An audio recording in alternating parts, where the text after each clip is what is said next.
Nakaka-laminate daw to ng brows. So, susubukan natin. As you can see, wala pa akong nilagay sa kilay, but the rest of my face, meron ng makeup. So, let's do this. Actually, matagal na to sa akin.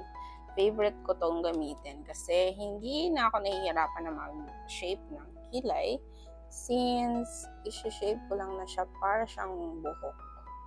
Nag-start ako dito sa hulihan kasi ito yung parang kalbo. Meron siyang parang mga fiber na nag-i-imitate ng buhok. Parang sinusuklay ko lang siya.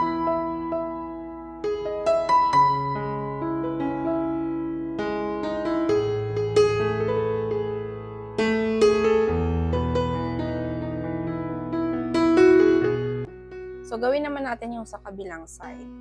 Again, dito ako sa dulo nag-start.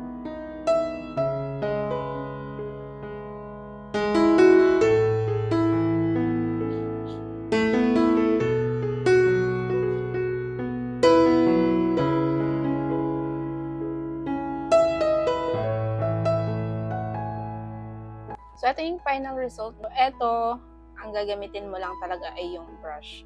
Madali lang siya i-apply. Susundan mo lang yung hair ng kilay mo. Dahil meron na siya kasamang hair-like fibers, na-fill in talaga niya yung mga kalbo-kalbo dyan sa my eyebrow. So, ang ganda nito gamitin kung medyo manipis yung kilay mo at gusto nyo ma-achieve yung ganitong hair.